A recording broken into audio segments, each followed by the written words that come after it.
Donc, bilan de la journée du lundi 16 décembre. Donc là, il y avait quelques news ici à 15h45.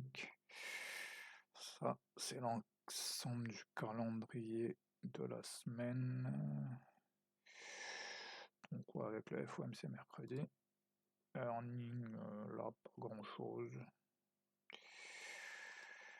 Donc ici, rappel à consulter. Bon, la clé ici, c'est juste le suivi du système. Donc le NQ en breakout mode, donc fallait que j'achète des réentrées sur les retests de H1530, BFG, Bull Flag. Le S&P était dans le même mode. Par contre, le Dow est toujours en correction. Donc là, par contre, je vais plutôt chercher des hausses, des retracements à la hausse. Et dans l'ensemble, il y a un échec de la hausse à 20h45, donc ça aurait pu être une entrée. Bon, je ne traite plus à 7h.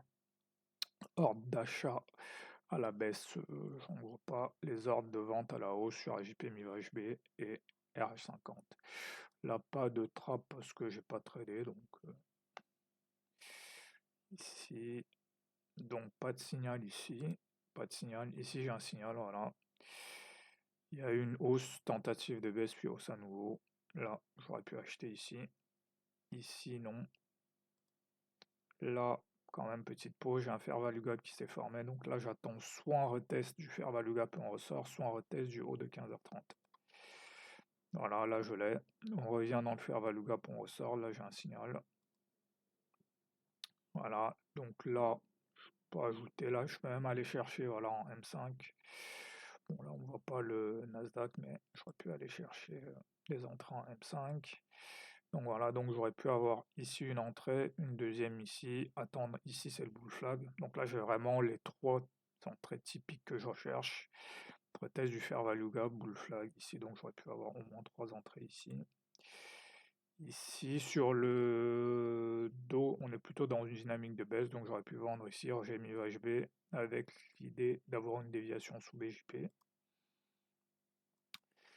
Voilà, ici pareil sur le S&P, maintenant j'ai un signal, on revient tester cette zone-là, donc ça fait partie du genre de retracement que je recherche. On revient tester le haut de 15h30, puis on repart à la hausse. Donc voilà.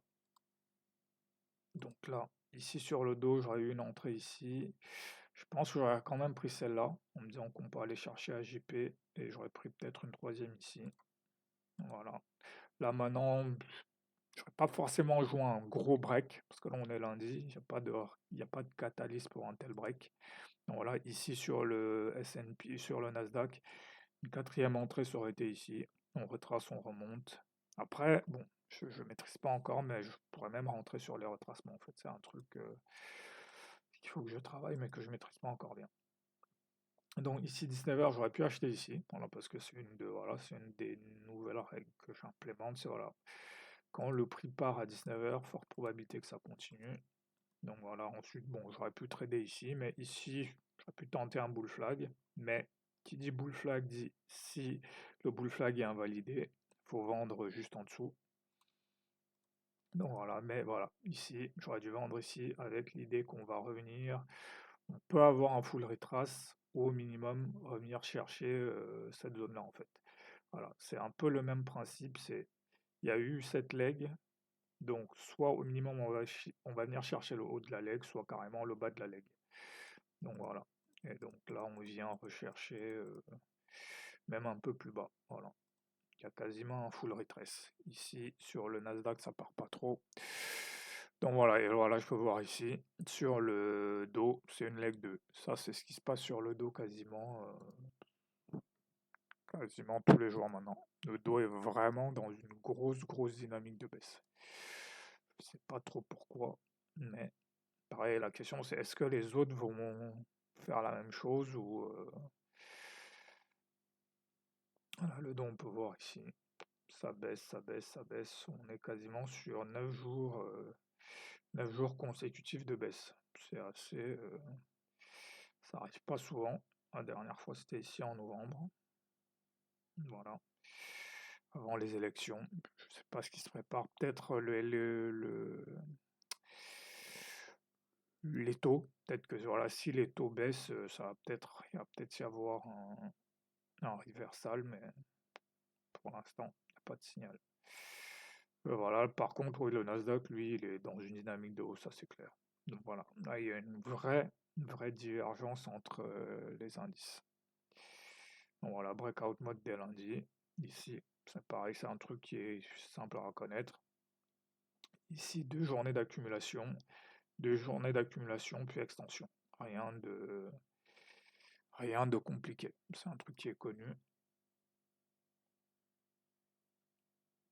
De toute façon, le breakout mode était clair aussi. Ensuite, ici sur le FTSE, tentative de hausse qui échoue, on se met à descendre, on passe au AJP. Donc ici à 11h, ouais, il y aurait eu une confirmation de baisse, mais bon, ça serait pas vraiment parti. Ensuite,